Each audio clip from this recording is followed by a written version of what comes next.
Google Forms, ¿de acuerdo? Así que el puntaje está corregido en la tabla que yo les envié allí, ¿vale? Estuvieron bajitos los puntajes, yo esperé un puntaje un poco más alto. Yo creo que ahí falta la clase presencial, ¿no?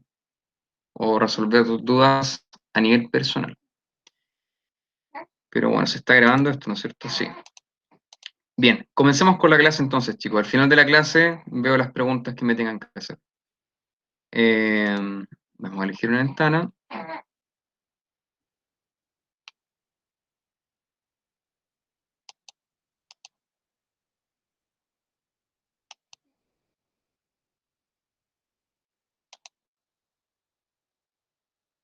Ya. Confírmenme, chicos, si ven el PPT que yo les acabo de colocar, por favor.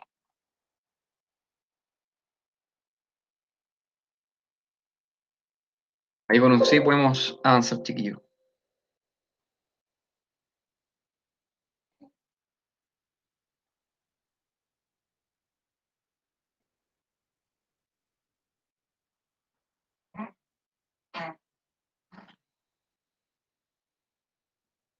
¿Se ve el PPT, chiquillos, o no?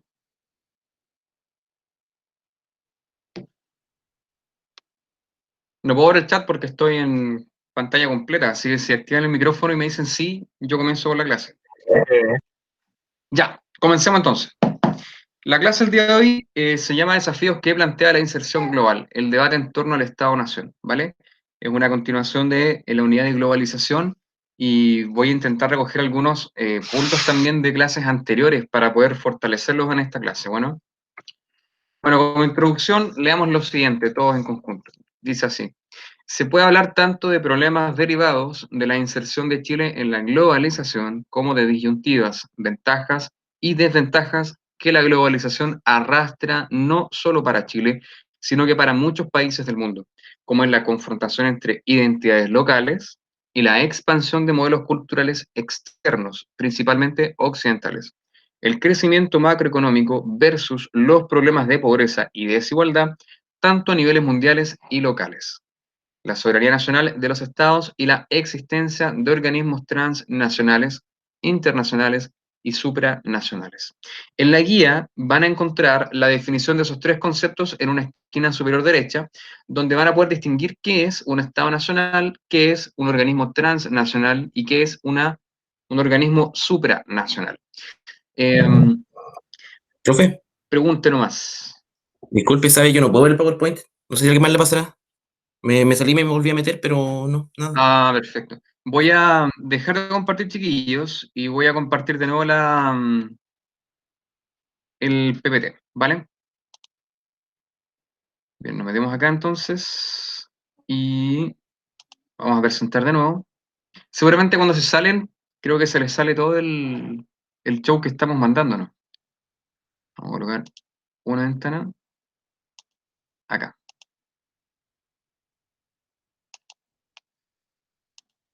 Ya. Vicente, convénceme de que puedes verlo. Ahí sí que sí. Ya. Súper duper. Bien. Hay que entender entonces tres conceptos básicos para poder comenzar esta clase. Primero, lo que es el Estado-Nación. Segundo, lo que es un organismo transnacional. Y tercero, lo que son las entidades supranacionales. El concepto de globalización ya lo manejan súper bien. Es un fenómeno, ¿no es cierto?, principalmente económico, que a partir de mediados del siglo XX comienza a unificar, ¿no es cierto?, a través de una red económica global, generando una cultura y un sistema único que podemos identificar a través de, por ejemplo, el sistema capitalista, a través de, no sé, las redes de Internet, de comunicaciones que actualmente unen a todo el mundo. Y a nivel cultural se puede identificar a través de elementos comunes, como por ejemplo el dólar como la gran divisa internacional, el inglés como el principal idioma internacional, no sé, ciertas costumbres y usos y hábitos que se promueven como una cultura global, la democracia, por ejemplo, vivir con los derechos humanos, una convivencia sana, manuales de higiene, etcétera. Todo eso pertenece a esa cultura global, ¿de acuerdo? Y hay tres elementos que analizaremos hoy. Primero, el tema de los estados nacionales. ¿Qué es un estado-nación? El estado-nación es un organismo eh, que se puede entender a través de tres elementos, que son territorio, ¿no es cierto?, soberanía, y el tercero, si bien no recuerdo bien ahora, el pueblo, ¿no es cierto? Pueblo, nación, territorio, soberanía. Esos tres elementos se conjugan para conformar un Estado.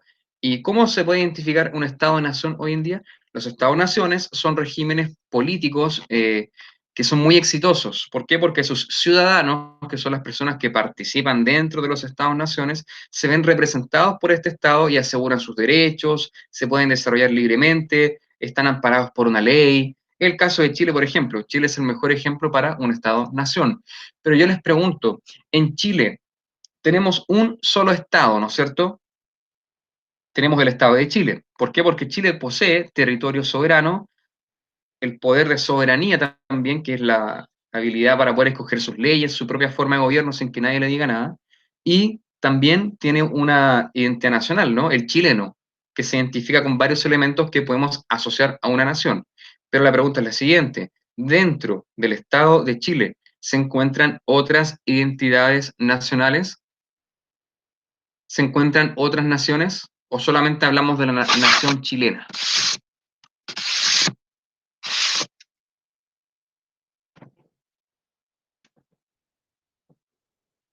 Necesito escucharlos acá, chiquillos, no leerlos, sino escucharlos, porque no puedo ver el chat.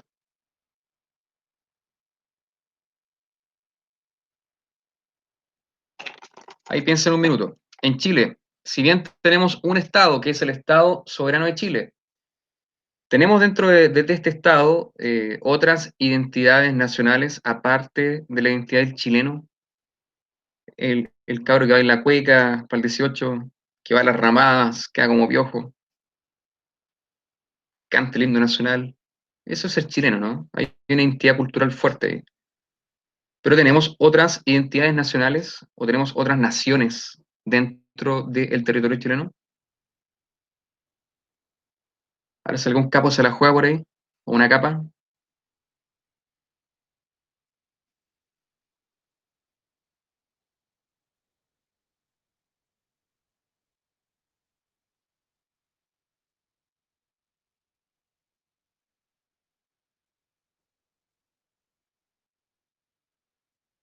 No creo pensar que están durmiendo, ¿no?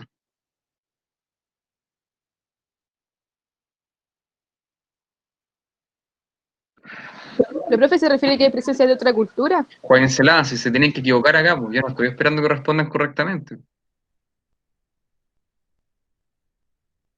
Una nación, por ejemplo, tiene una cultura. Todas las naciones tienen una identidad cultural distintiva. Es decir, yo la puedo distinguir incluso visualmente de otra. Otra es muy difícil. Yo las puedo distinguir verbalmente, lingüísticamente, ya conversando con una persona de esa cultura.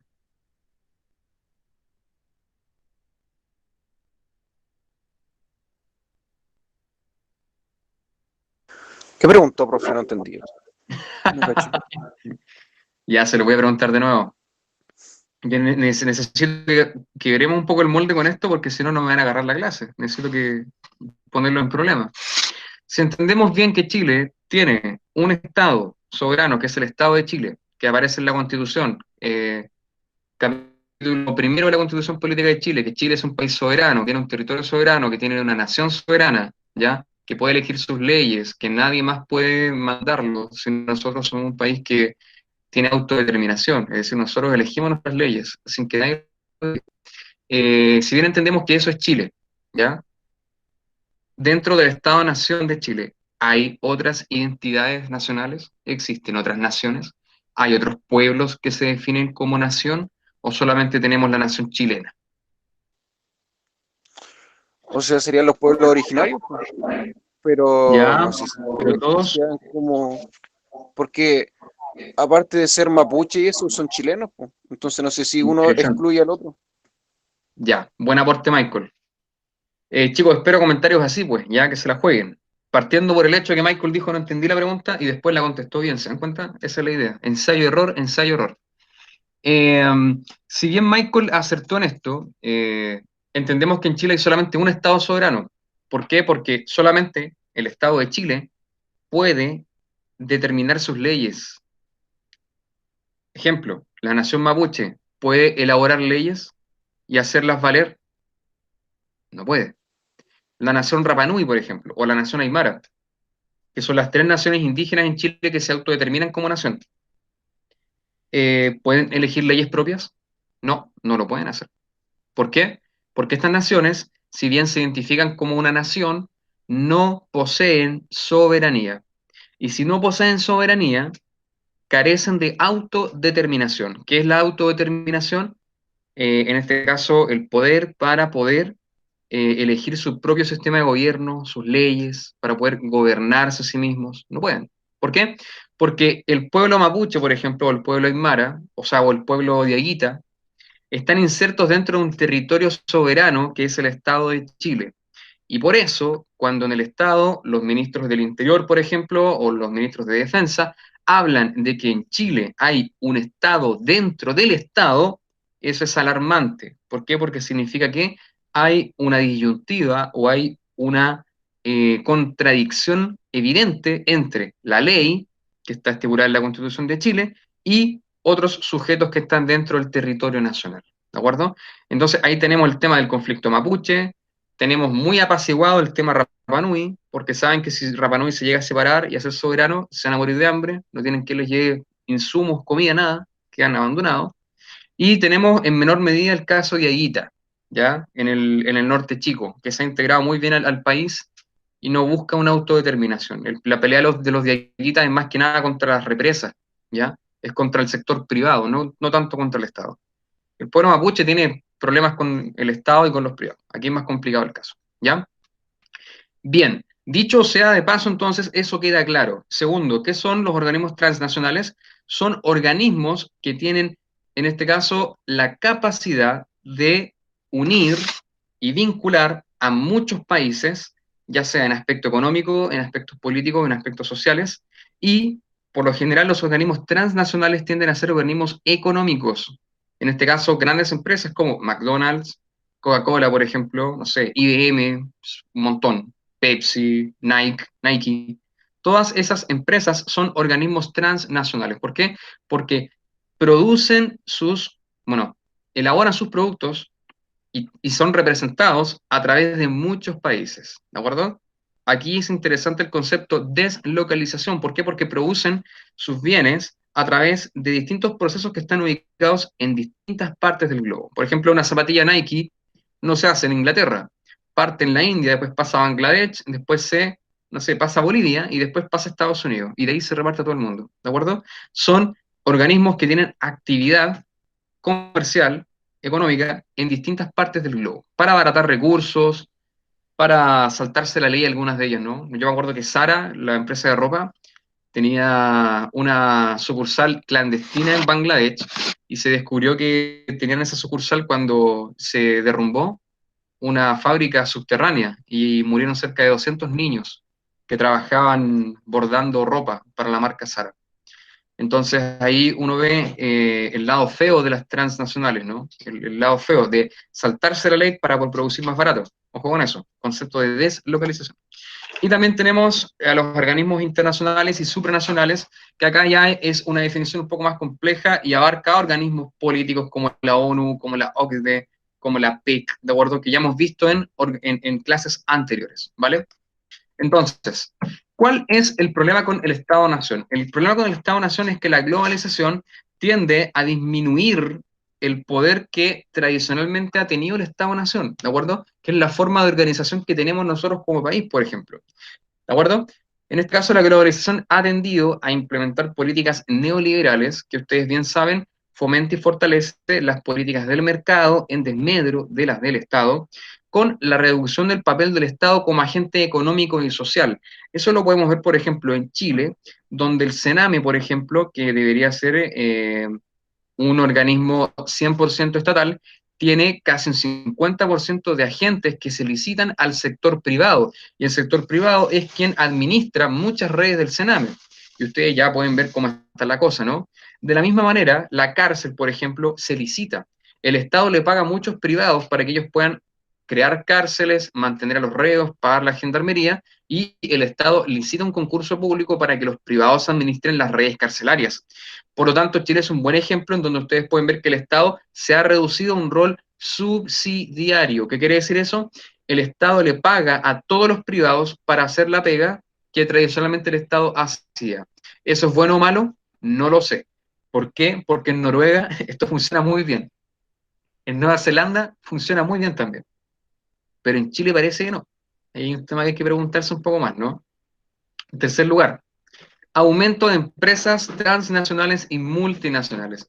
Si se dan cuenta, en Chile, la empresa, no sé, nacional, por ejemplo, Bata quebró hace un tiempo atrás, Yansa también quebró hace un tiempo atrás, el año pasado quebró esta fábrica de zapatos, ¿cómo se llamaba? No era Albano.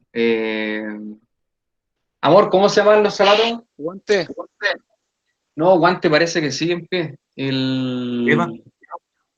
¿Cómo? Beba no, Beba está pero más vivo que nunca.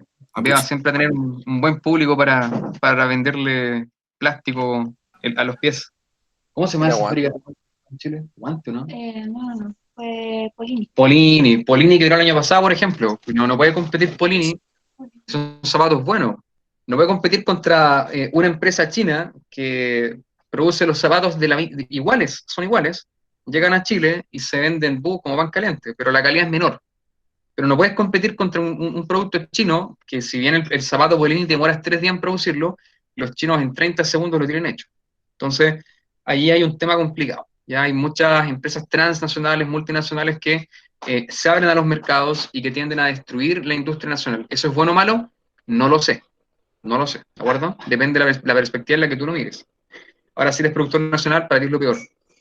Ojo con el TPP-11, que el año pasado estaba bien bullado, el TPP-11. El TPP-11 traía varios convenios transnacionales, especialmente para el mundo agrícola en Chile, ¿ya? Eh, Ese era como el lado feo del TPP-11.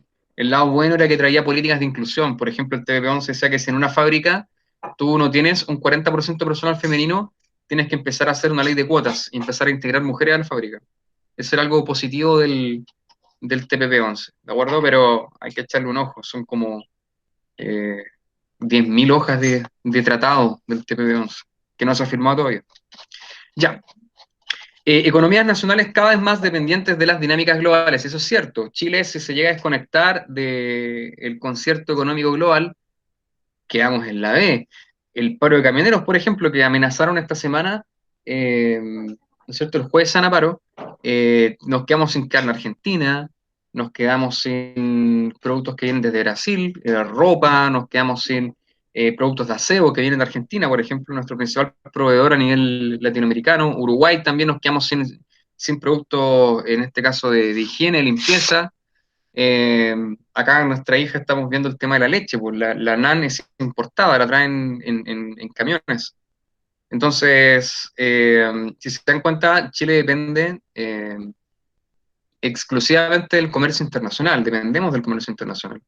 Hay una pregunta que yo les hice para pillarlos volando bajo, y parece que volaron bien bajo, aplicando el aprendido 5, sobre los corredores bioceánicos, ¿ya? ¿Qué es un corredor bioceánico? Los corredores bioceánicos son rutas, son autopistas, que tratan de conectar países que no tienen acceso al mar con un acceso al mar.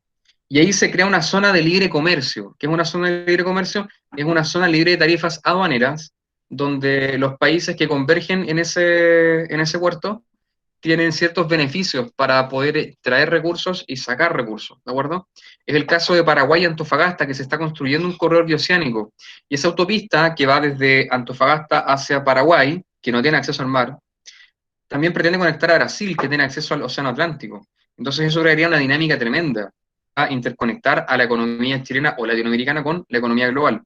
Pero es un proyecto tan grande y tan colosal, chiquillos, que ningún corredor bioceánico actualmente está terminado. Están todos en veremos, ¿de acuerdo? Junto con eso vienen un montón de leyes y tratados que buscan asociar a los países culturalmente, hermanarlos políticamente. Entonces, en ese caso, el mercado sirve y ayuda a la unificación de los estados. Ese es el ejemplo de los corredores bioceánicos. Ya. Otro de los impactos del Estado-Nación es la pérdida del principio territorial, que es uno de los principios del Estado. Acuérdense los 3 principios que tienen las 3 dimensiones del Estado, que son territorio, soberanía y nación o pueblo. El territorio físico es trascendido por un espacio virtual. Por ejemplo, no me refiero a estar metido en el computador y a estar hackeando todo el día, o espacio virtual, no. Me refiero a espacios comerciales que existen en la realidad, pero donde el Estado no es soberano. Por ejemplo, en Punta Arenas hay una zona franca, y esa zona franca es una zona de libre comercio, ¿ya? Es un concepto de extraterritorialidad. ¿Por qué? Porque hay convenios en esa zona, igual que en el norte en Iquique, donde la ley tiene paréntesis, es decir, la ley tiene puntos aparte acá, donde hay beneficios comerciales para muchos países y se tiene que amparar la ley chilena con la del comercio internacional, con la de la OMC, por ejemplo, o con la del país que comercia contigo. Entonces, la ley chilena, ¿qué tiene que hacer? Tiene que ceder ante el derecho internacional para que esas zonas de libre comercio tengan confluencia de varios países. ¿De acuerdo? Un ejemplo.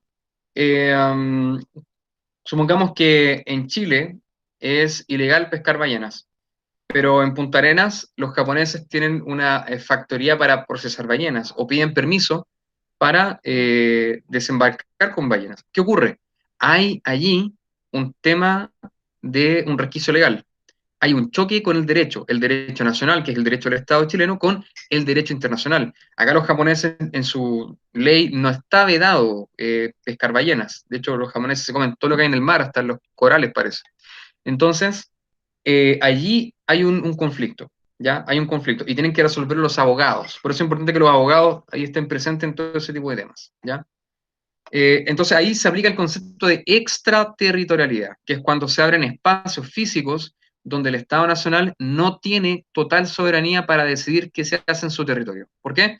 Porque se aplican, por ejemplo, zonas de libre comercio. Bien, tenemos otros de los impactos en la identidad nacional.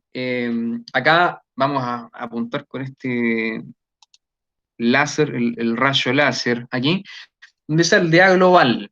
La aldea global, chiquillos, es un concepto que acuñó el filósofo canadiense McLuhan en los años 50, por ahí 40, donde él hablaba de que el mundo en algún minuto, dada los mass media, dada la televisión, la radio y las formas de comunicación global, iba a llegar a convertirse en una aldea global. ¿Qué es una aldea global? Él lo dice de la siguiente forma. Él dice que una persona vive, crece y se desarrolla en un lugar con sus costumbres, con su cultura, con su tradición, pero que producto de la incipiente globalización ve trastocada su cultura y se conecta con el mundo. ¿De acuerdo? Por ejemplo, no sé, Michael se levanta en la mañana, hace las cosas que hace cualquier chileno, ¿no es cierto? Se pone la mano al pecho, canta el himno nacional, después sale a marchar, no sé, en la mañana, va a ver a la polola, no sé, va a ver un amigo, habla en chileno todo el rato, compra algo en chileno, después llega la tarde, habla con los papás, no sé, con la mamá, con el tío, hablan de lo que pasa a nivel de país, por ejemplo, no sé, y al final se duerme, se acuesta a las 8 de la noche, ya. Entonces, ahí tenemos un ejemplo de, no sé, una rutina de un chileno, pero esa identidad local que tiene, en este caso, Michael, se ve trastocada por una cultura global, donde escucha música en inglés, por ejemplo, tiene acceso a redes sociales, tiene Spotify, YouTube, se mete a Facebook, a Instagram, y tiene acceso a todo lo que está pasando en el mundo. Entonces, el señor McLuhan lo que hace es decir, vivimos en una aldea global. ¿Por qué? Porque una aldea es un lugar apartado donde uno vive como comunidad. Tu aldea es tu familia, tu comunidad del colegio, tu comunidad del barrio, vives con ellos, pero al mismo tiempo estás conectado con lo que pasa a nivel global. Y es lo que tú puedes ver acá, ¿no? En este ejemplo se ve bien explicado lo que es una aldea global. Y este caballero, el señor McLuhan, lo vio venir antes de tiempo. Como dicen por ahí algunos youtubers, lo entendió todo. Y acá al lado vemos un ejemplo bastante crítico, sí, de lo que hacen los chinos, donde pueden ver que acá aparecen un tipo con la bandera de China sosteniéndola en su mano, y aparecen dos chinos chiquititos, como homúnculos, como rogándole o rezándole a alguien, y vemos que acá en una bicicleta hay alguien que está coronado como un dios, y ahí colocan, no sé, un estadounidense blanco, alguien occidental blanco, y muchas mujeres lo están abanicando con corazones de McDonald's, Coca-Cola. Es como el cliché, ¿no? Es un cliché. Pero los chinos hacen esto como para mostrar que las transnacionales, esta identidad capitalista global, intenta destruir la identidad local de los chinos. Acá ustedes pueden ver que le están ofreciendo la bandera china a las transnacionales para que, no sé, las transformen, se las vendan al capital global. Aunque acá yo no tengo esta imagen la escogí porque igual me dio un poco de risa, chiquillos. Debo decir que si no hay ninguna manta acá en el Estado chino, entonces voy a mandarme este comentario. Los chinos también son capitalistas y son terriblemente capitalistas, solo que a su forma. Y esto que ustedes ven acá, si bien ellos lo critican, el Estado comunista chino puede hacerlo en algún minuto con sus afanes políticos expansionistas. Ustedes los pueden ver en Hong Kong actualmente, ¿no? Hay un movimiento social en Hong Kong separatista de China y China quiere integrar a Hong Kong al Estado chino. Lo mismo pasa, por ejemplo, con el Tíbet. Siempre hay conflictos armados en el Tíbet. China no quiere renunciar al Tíbet y quiere imponer su cultura siempre igual, ¿de acuerdo? La cultura del Partido Comunista, no la cultura china en sí, ¿ya?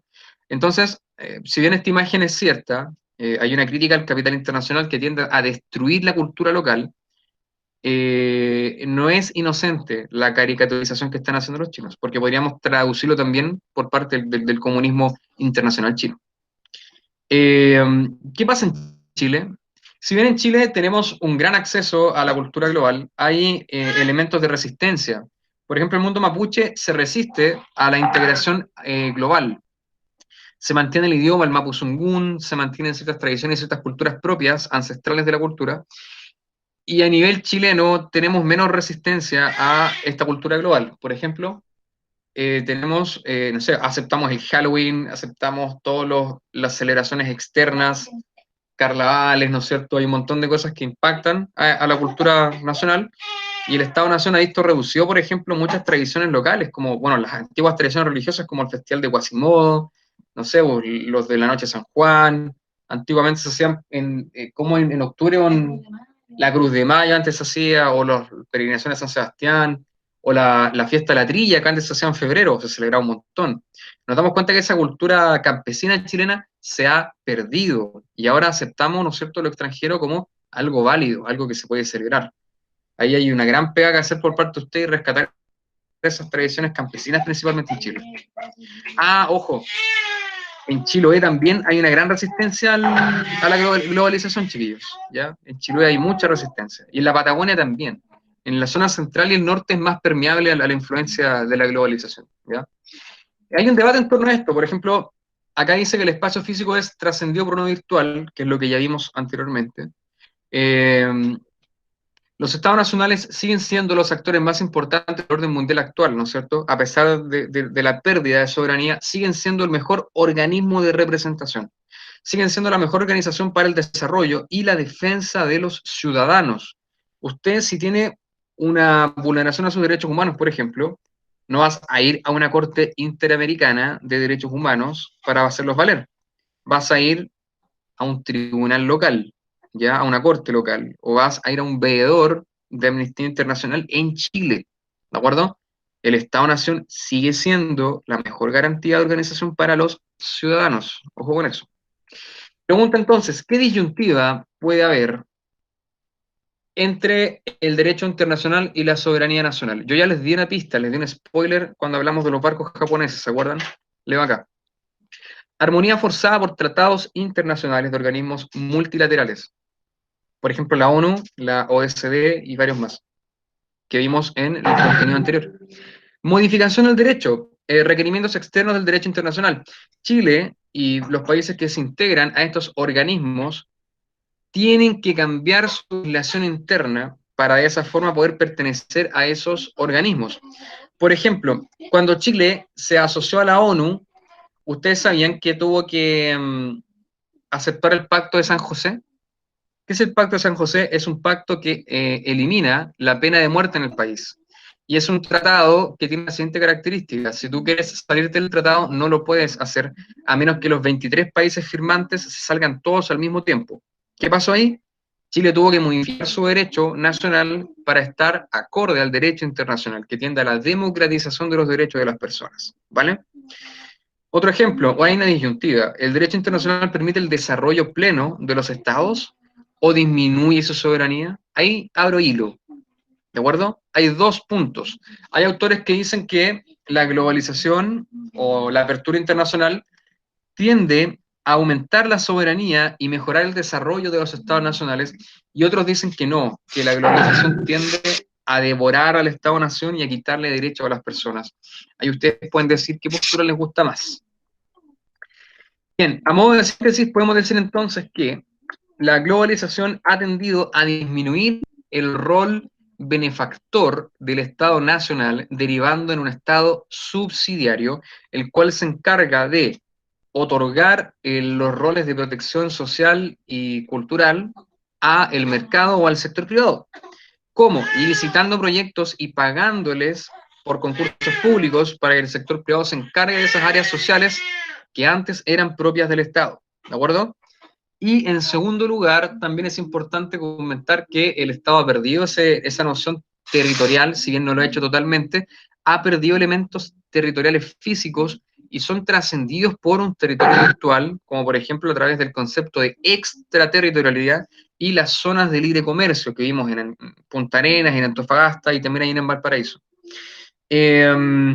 También podemos entender que hay una disyuntiva actual donde autores defienden que la apertura de la globalización hace que las naciones como Brasil y Chile, por ejemplo, se desarrollen más rápido, por ejemplo, desarrollen una cultura democrática. ¿Por qué? Porque la globalización predica y busca que los países se democraticen, que las personas tengan más derechos, ¿de acuerdo? Pero por otro lado, autores dicen que no, que el capital internacional tiende a devorar la naturaleza, a explotar los recursos naturales, a quitarle soberanía o autonomía a la población que vive en ese territorio. Y ahí tenemos dos posturas que están en debate. ¿De acuerdo? No sé si hay dudas o consultas respecto a lo que vimos en la clase de hoy, chiquillos.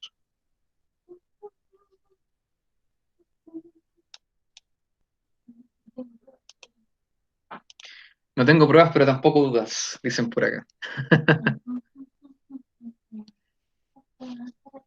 Vamos a esperar a que alguien me confirme si es que hay dudas o consultas.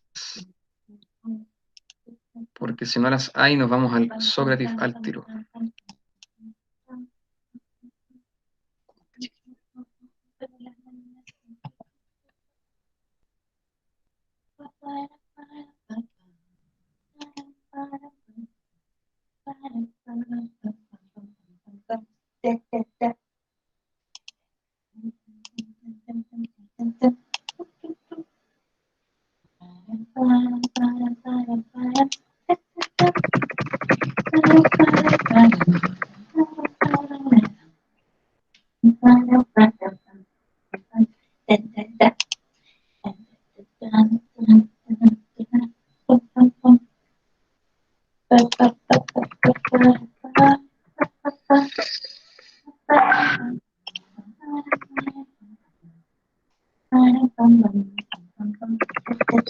Bien, chicos, vamos al Sócrates. Talento. Esta cuestión.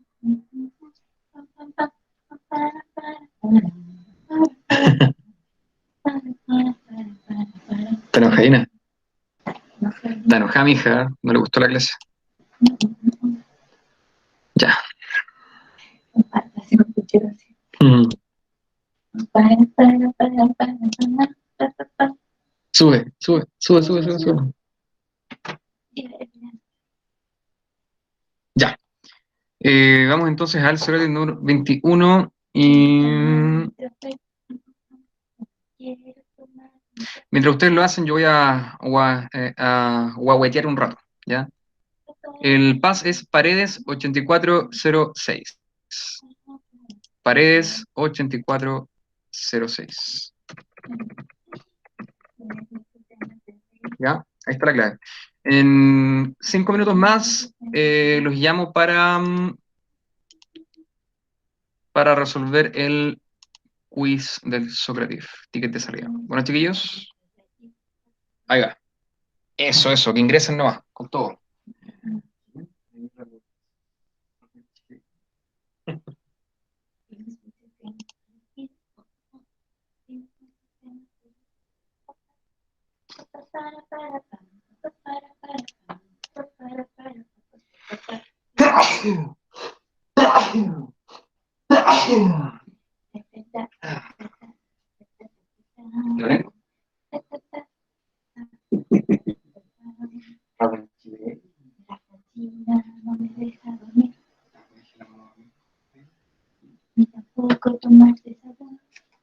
A ver, ¿las querés saludar?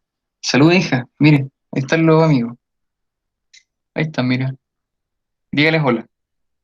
Oli, ¿cómo está? Ahí les mando una garrita. Ya, hija, vamos. No, si no le gusta la historia, estoy seguro. Vamos. Vas a ser científica de la Berlín. Oye,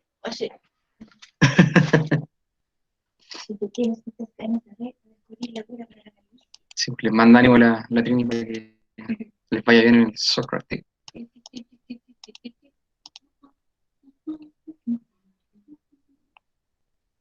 Mira, pero no.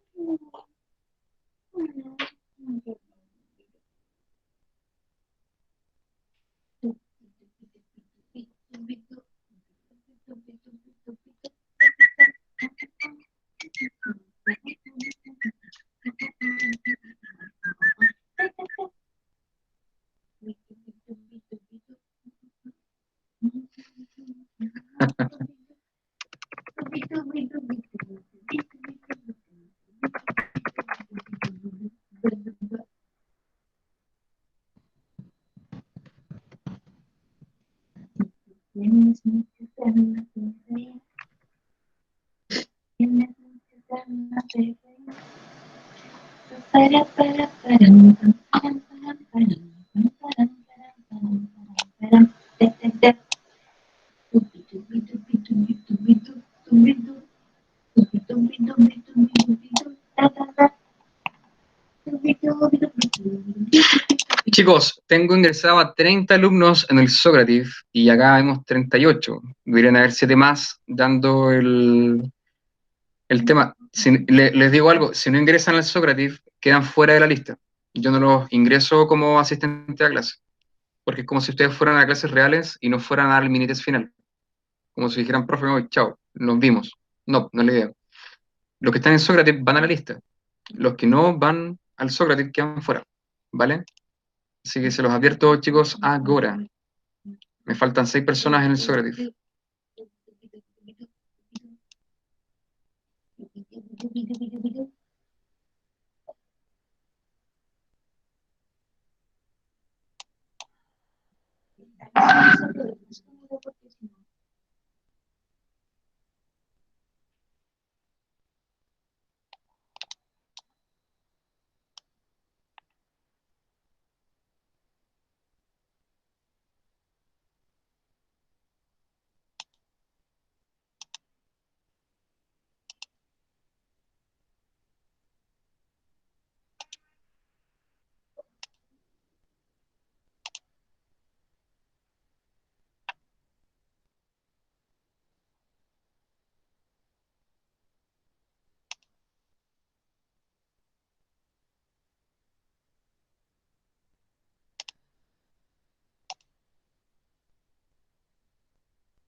Súper bueno este programa.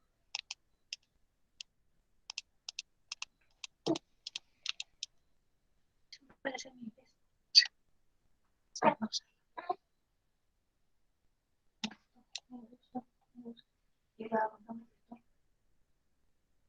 Está súper fácil, bien amigable.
Ya, un minuto más y cerramos el Sócrates.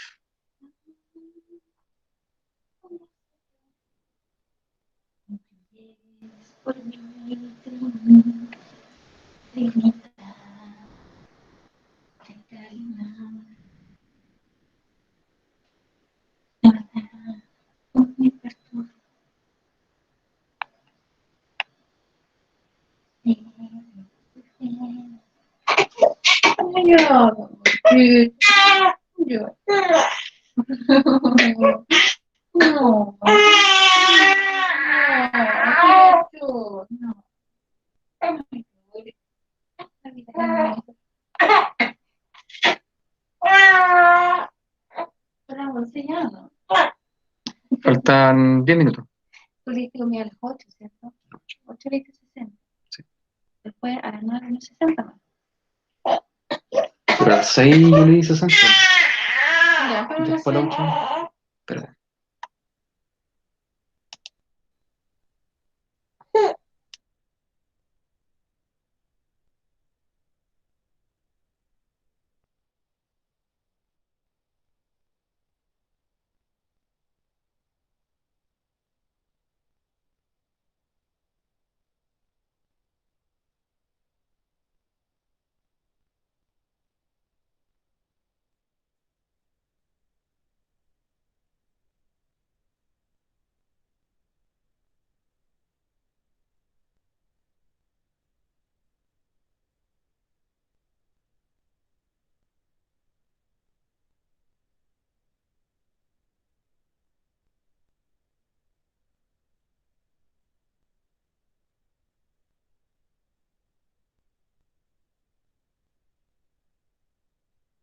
Ya, chiquillos, se cierra el Sócrates ahora.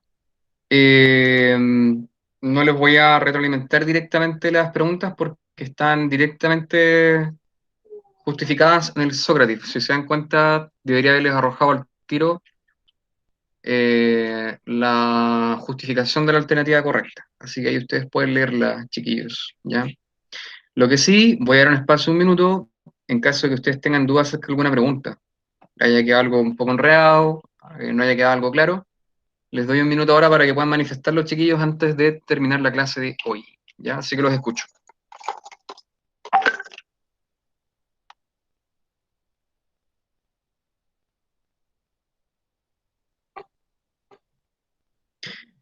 Bien, como no hay dudas ni consultas, dejo el espacio para el espacio de mayor participación de la clase, que es cuando nos decimos chao, profe, y yo les digo chao a ustedes, ¿ya? Así que eso, pues espero que estén bien. Dudas o consultas, me pegan un WhatsApp o me mandan un correo y nos vemos hasta la próxima, ¿vale? Chao, chicos, que estén bien. Chao, profe. Chao, chao. Profe, ¿y nos vamos a revisar aplicando lo aprendido? Revisar el aplicando el aprendido. ¿Lo hacen con otros profesores? Que la profe Naya mandó el... ella lo revisó, pero lo revisó la semana pasada y no sabíamos. No ¿No es sé, no necesario? sé cómo se lo he hecho. No creo que no es necesario. De hecho, yo se los envié. Bueno, les envié la pauta ahora en realidad. Pero si tienen dudas o consultas, tienen que escribirme. Y ahí yo los retroalimento con, profesor, tengo dudas con esto, o no me quedó claro esto, y yo les mando un correazo y ahí conversamos. ¿Vale? Bien, nos vemos. Hasta la próxima.